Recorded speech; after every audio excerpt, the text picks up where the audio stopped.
Hi, and welcome to Geno's Picks. Yes, I know we're in my lovely apartment, and I know the studio is 10 times better, and I know when Joe edits it, I love it much more. But weird week this week. I was busy destroying a couch, and maybe this is my punishment for yet another winless week. But Jesus Christ, welcome to Geno's Picks, where after my second 0-4 week of the season that is just 5 weeks old, I may be 8-12 on the year for 40% against the spread. Normally the numbers are there.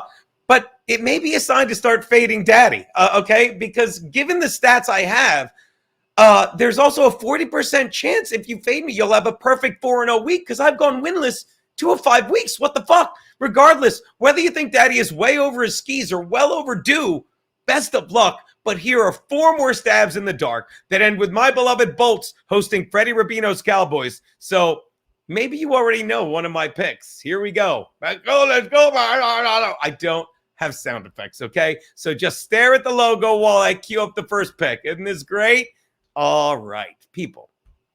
My first pick, the Niners are giving 9.5 to the Browns in Cleveland. We've all heard of the unstoppable force meeting the immovable object, but when it comes to the Niners this season, they don't meet. They spend every day together on that fucking field. They're amazing. But while they have that, the Browns have something that I've never heard of in Deshaun Watson, the unstartable object. And I use object, the noun, because if I were to fucking call him what I want to, people would use object, the verb, to what I'm calling him. Suffice to say, Watson gives a whole new meaning to the word Brown after he says for the second time in as many games, and it's the second time in 3 weeks because he's even had a bye to rest his shoulder. He's like, well, my shoulder's not healthy enough to start. In his defense, he may have injured that shoulder slinging a bag filled with $230 million guaranteed.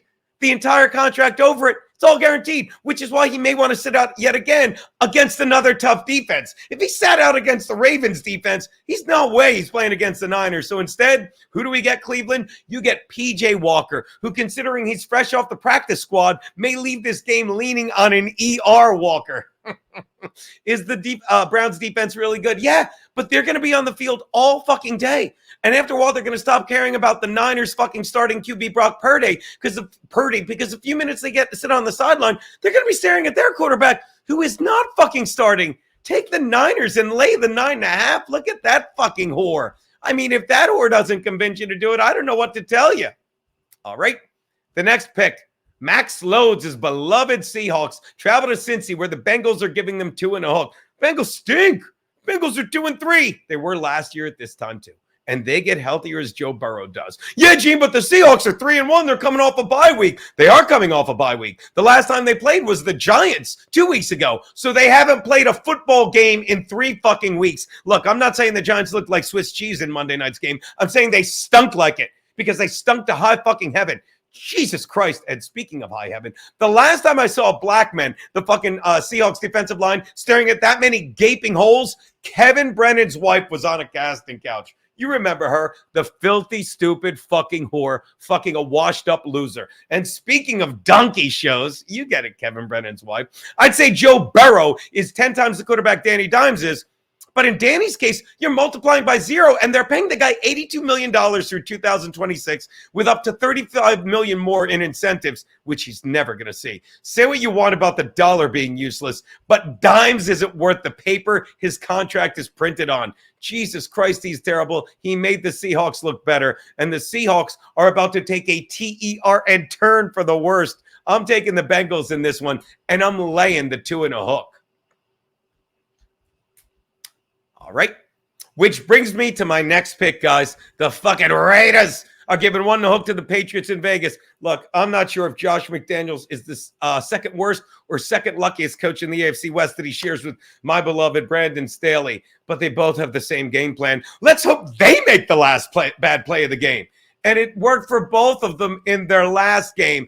And who did it work for 2 games ago for each of them? Well, they played each other. And it had to be somebody in fucking, thank God for not me, a Chargers fan, but for Brandon Staley. It was the Raiders. Their backup, their third-string QB threw what should have been a pick 6, but our terribly coached defense fucking left more time on the clock by sliding to its knees when it shouldn't have. Where was that in the 2014 playoff game against the fucking Patriots? In any case, fucking the Raiders get another break because they're facing a QB who's specializes in going tits up at the end of the game in Mac Jones. So look for them to get the break. Jones is so bad he's failed to finish the last 2 games, being replaced in each of the 2 by a kid named Bailey Zapp or Zappy. I don't even know. The most recent being a 34-0 dismantling at the hands of the fucking Saints in New England.